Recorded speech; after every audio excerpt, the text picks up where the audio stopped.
What food has made you wonder, how did our ancestors discover that this was edible?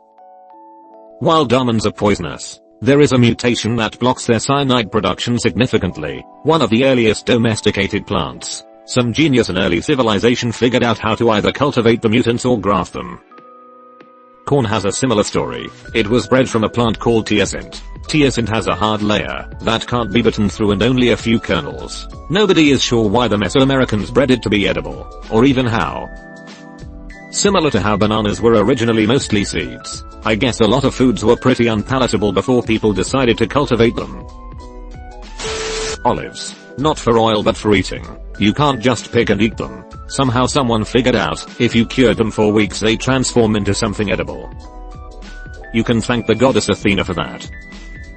Also Athena, Mayo, you weave better than me, and I don't like that. Now you're a spider. Cheese. Milk. Sure. But once it goes sour, it's disgusting. Then it gets lumpy and stinks. At some point after that stage, someone thought, I'm going to eat those lumps. My so likes to say cheese is a food that's gone so bad it's good again. Mushrooms. There are tens of thousands of types of mushrooms, and plenty that'll kill ya, but like 20 of them are good to eat. So, trial and error. There are even some magic ones. I was watching a documentary about a native Brazilian tribe that prepares coin. The process involves cooking this very starchy root, chewing it and letting it ferment to produce an alcoholic beverage. The process of chewing is necessary as the enzymes from our saliva create the sugars necessary for fermentation. As this old woman is chewing the roots she says, I wonder how our ancestors figured this out. Durian fruit. That's an easy one. When durians fall off the tree and rot/ferment, they attract an orgy of wild animals who get drunk off it. Elephants, monkeys, fruit bats, honey bears, squirrels, and even tigers all seek out the rotting fruit. The elephants will roll around on the ground, the monkeys fall out of trees, and the bats so not get fucked up, and the fly into shit or slam into the ground, because they all get wasted from it. Some dude looked at them and thought, that could be me. I'm bored, but they sure as hell aren't. How can I change this? Cacao. You have to do a whole lot to turn it into chocolate. It's true it takes a lot to make it chocolate, but they were eating it in a lot of other ways first. And originally chocolate was closer to what we consider to be dark chocolate, only way more intense. Meringue. Especially before electric whisks. What sort of weirdo decided I'm taking the yolks out of these eggs? Then I'll whisk the whites by themselves for about 2 eternities. Then I'll whisk in some sugar, but only a tiny bit at a time. Then I'll bake it, but with hardly any heat, and see what happens. Someone who spent just as much time churning milk so long it turned to butter. John, what are you doing there, buddy? I'm churning milk. You've been going about that for about 3 hours. Son, isn't it ready? It's not done yet. John, it's not done yet. Stinging nettles. They used to make tea and soups in at least France and Italy, that I know of. I tried Soup Daughters France. It tasted nicely spicy, but seriously, who thought this plant stings my skin, makes it swell up, and burn like hell? Why don't I put it in my mouth? Sadly, I think the answer is a desperate starving peasant. I'm sure a number of otherwise dangerous foods were discovered by desperate people. Cashews are another nut that needs to be roasted first. Chilies. Imagine finding something that is physically painful to eat and deciding to add it to everything. Holy shit. Did you know that humans eat capsaicin for fun? /aliens. Probably. Your ancestors had a game called Is That Edible? The premise is simple. If you find edible food, you live. Otherwise you die. The people who won that game became your ancestors. You come from a long line of people who played that game expertly. The people who won that game became your ancestors, unless they had kids, before they ate the bad thing. No, back then people were only allowed to fuck after they ate. No sex until you finish your plate. Taro root and leaves. If you don't cook it, your mouth and throat will feel like they are getting cooked, because calcium oxalate forms tiny razor-sharp crystals in the plant, and if you eat enough you can die. People still get poisoned from eating that, because it's just sitting there on supermarket shelves in the fruit and veg section. Yay. One of few poisonous, raw plants that are commonly available. Yay. The one poisonous, raw plant that is commonly available. Nope. Yucca can give you cyanide poisoning if you cook it wrong. Also rhubarb, and, surprisingly, some kinds of beans.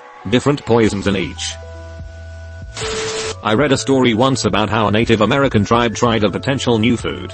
The test subject was normally a young male. Say it was a new seed. They would first soak, then boil and drain several times, then roast. Test subject would try it. If there were no adverse side effects they would repeat above, but remove one of the steps. And did so, until the food was tried raw. Not sure how true this was, but it kinda makes sense. We have a tree seed in NZ. Eaten raw it cause fits, and then paralyzes the person. Needs 3 to 4 steps to make it eatable. Yet was planted in groves, and eaten by the Maori. Science. Since the dawn of time. Lobsters. Who the hell first looked at a water cockroach with murder fists and said yummy? A poor person. And now the joke's on poor people, because they can't afford lobsters. And on the lobsters, because they dead. Honey, some dude finds a hive full of angry pain bugs, and says you know what, I bet those bastards are hiding something delicious in there. Just by seeing the amount of animals that eat honey. The etymology of the word bear in my language, is the one who eats honey or honey eater. In my language bear is a term used by gay men to describe a husky, large man with a lot of body hair. What do those kind of bears eat? Honey and ass. Removed. Yeah, no thanks. You coming to my wedding? Yeah, I'm stopping at McDonald's on the way though.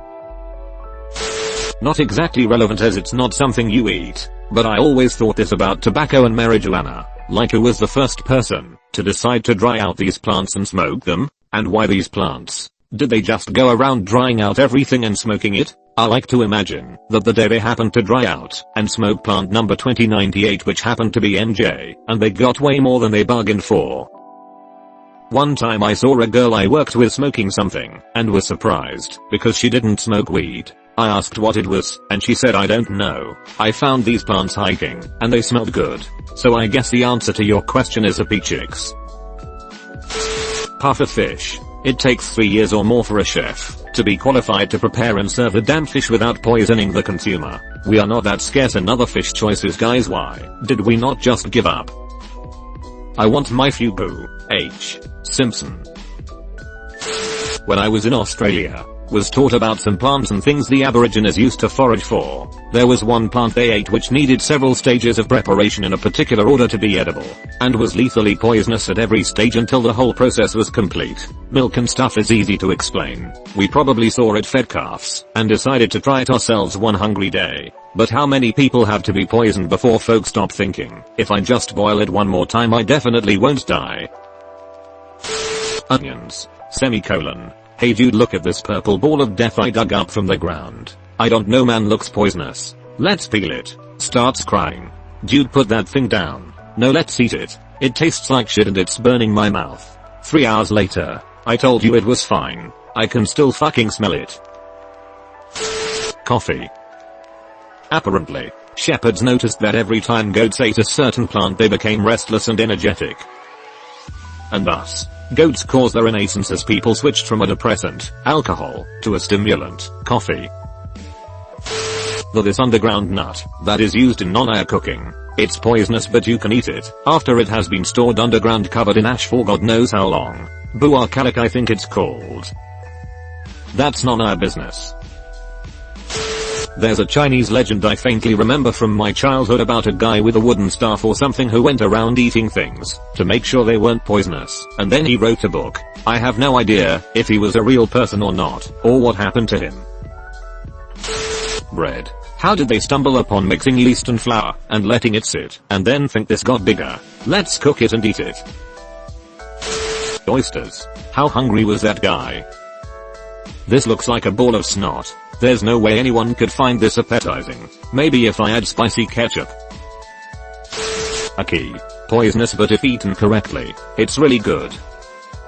It's really good with saltfish and dumplings. Cinnamon. It's not like most other herbs and spices, where it's just a random growing thing that you toss into the pot and off you go. Cinnamon is the outer inner bark from a tree, which is then ground up into your food. What the hell?